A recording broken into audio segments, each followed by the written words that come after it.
we're gonna master everything you need in order to execute a flawless, consistent toss every single time you serve. We're gonna cover exactly when the toss starts and when it ends, where you should toss on an X-axis, a Y-axis, in a Z-axis, why you toss in that location, what are the exact anatomical motions, the exact checkpoints and the muscles involved associated with how to get that toss consistently. So the toss is gonna start, and the tossing arm is gonna start traveling up. It's then going to end when you follow through and your arm is at that highest point. So further, the toss is broken down into 3 distinct phases, right? I've broken it down into first, the starting point of the toss. This is where is your arm when you start serving. Number 2, where should you release the ball at? And then number 3, where should you follow through with your arm, as well as we're gonna cover some high level biomechanical checkpoints of exactly how you should achieve your body. So piecing all that together, of the starting point, the release point, and the follow through, you're gonna be able to consistently place your toss in the same spot every single time and blast your serve. So exactly where should you toss? So the exact perfect location of where you want to toss, first on the X-axis, right? This would be left to right. You'll see that there's a large variation on the Pro Tour. And depending on what type of style of serve you have, whether you're using a pinpoint stance, a platform stance, whether you're focusing more on generating massive kick with your serves, slice or flat, there's a lot of variation. But the core key fundamental that every top server achieves is they're going to position their toss from when they release, right? So as the toss is released, if we'll call this position 12 o'clock, you want that toss going slightly about 30 minutes on a clock or an hour towards the inside of your body. So if you're righty, that's gonna be traveling on the inside or the left. The key checkpoint with that toss location is that it's positioned slightly to the left so you can achieve that perfect contact point. A basic rule of thumb, with the X-axis, as you release your toss, you want it traveling 30 minutes to an hour to the left if you're a righty and landing inside the court approximately around where your left or your front foot would be. So that is the X-axis. In other words, left to right. How high should you toss? What's the Y-axis? Now, the goal of the toss is to toss at such a height so that when the ball reaches its apex, the apex is when the ball goes to the highest point, you want to be striking the ball right when the ball starts coming down at about 6 inches. There is some variation here. Servers like Nick Kyrgios will strike the ball literally just as the ball's coming down, versus Alcaraz or Djokovic will have the ball travel down about 6 inches. What we're going to focus on doing with our toss is have the toss at the apex traveling down about 6 inches. That's going to be flawless. The last axis is going to be that Z-axis. So far we've covered. After you release the ball, if you're a righty, you want it traveling about 30 minutes to an hour to your left, landing about where that left leg is.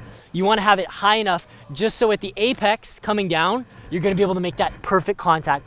Now on the Z-axis, this is how far in you want the toss. Now, the goal of where you want to toss the ball is you want the ball positioned, if you're about 5'10", you're going to want that ball positioned about anywhere from 6 to 12 inches inside the court. So 6 inches to a foot. If you're taller, then your trunk is going to be much bigger and your arms are going to be longer, so you can actually toss more inside the court. So if you're about 5'10", then you want to toss about 6 to 12 inches inside. If you're much taller, like above 6'3", you can start thinking about tossing, 18 inches in, maybe even more, if you really start generating that feel. So it's really dependent on your height. So now you know exactly when the toss begins, when it ends, the 3 phases. You know exactly on an X, Y, Z axis where you should toss it. So why should you toss it in that specific location? So the whole point of where you want to toss is so you can generate the most amount of effortless pop and power on your serve. So now that we have all that mastered, let's learn what we're exactly going to do from the starting point of the toss to the release point and then the follow through. So let's dive into those key anatomical values right now. Now what we're gonna do in this video is we're gonna master the what. You're gonna learn exactly how to position your body. So every single time you step up to the baseline, ready to serve, you're gonna know with exacting detail where to position every part of your body to execute the perfect, consistent toss, contact, and follow through. As a caveat before we begin, there is so much variation that the pros use on the serve. For example, players like Nadal will start with their arm at about a 90-degree angle, actually taking a step in. Players like Federer, Kyrgios, and Alcaraz will rather start with their arm fully straight down.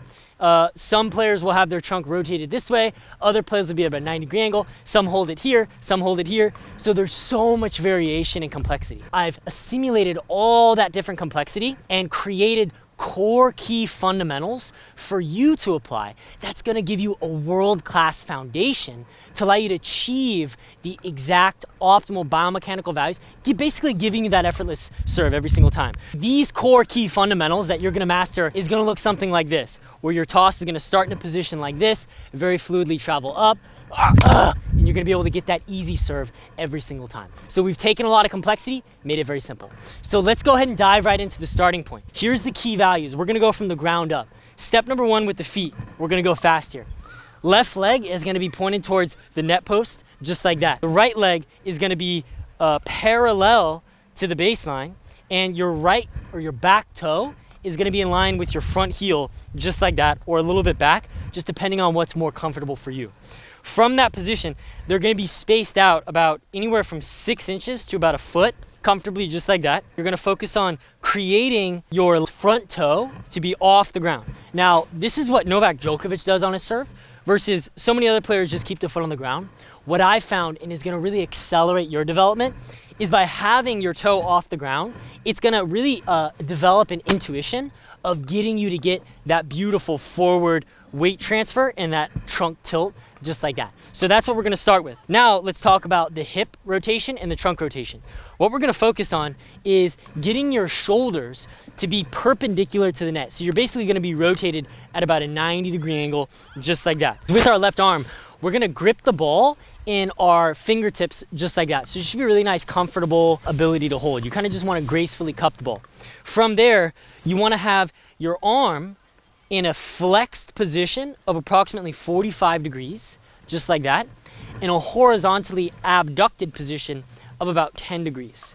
So this is going to be the starting point of our toss. This is going to allow us to very, very easily get our arm up, and look how simple and perfect that toss was.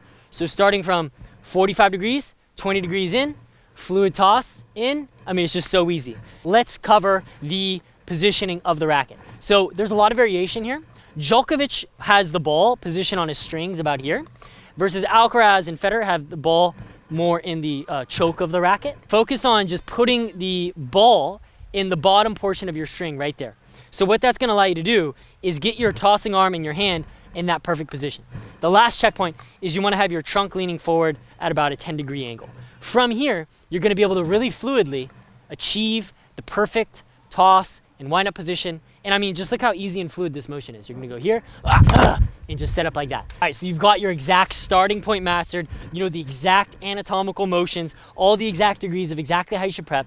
Now let's go to the second phase of the toss, which is going to be the release point. So what we're going to go, let's go and build this up from the ground up again.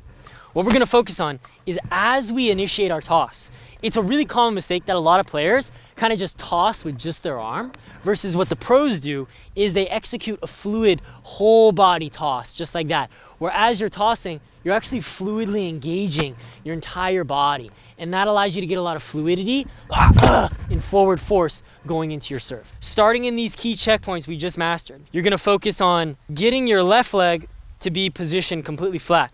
So we're gonna rock, our weight's gonna be back, our trunk is gonna be forward, and we're gonna rock onto our front leg.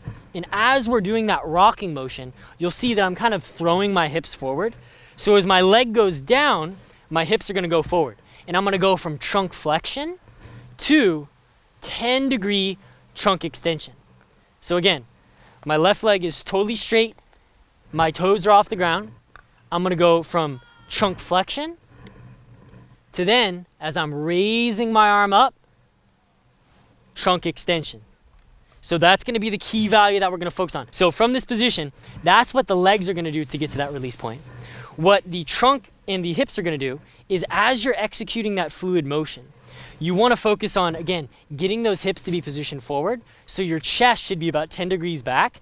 and you're also gonna be simultaneously rotating your trunk. Quick recap, the left leg's gonna be traveling down, the hips are gonna be traveling forward, the trunk is gonna be going back, and you're gonna be rotating your chest a little bit more. And so that's kind of what you're doing with the whole body. It kind of looks like this, right? So I'm just fluidly getting into that perfect position. Now, what we're doing with the toss arm is 2 anatomical motions. So from that starting checkpoint of 45-degree flexion, 20-degree abduction, you're gonna focus on, as you're executing that rocking motion of the hips, you're going to fluidly flex your shoulder up, and you're going to abduct your shoulder away. So your toss is actually traveling on a diagonal path, traveling inside the court, just like that, traveling inside the court. Now, once you get to eye level with that flexion and that abduction, you're then gonna be at your release point right here. For your right arm, just focus on bringing your right arm back and getting your racket set just like that. So you now know exactly where your toss is gonna start, down to every single part of the body. You know exactly where you're gonna release. Let's close now with exactly how and where you're gonna follow through with your toss. So after you've reached your release phase, right? Your left or your front foot's gonna be on the ground. The ball is gonna be eye level, because that's gonna, basically what causes the x-axis is the release point. So if I release early, the ball goes to the right.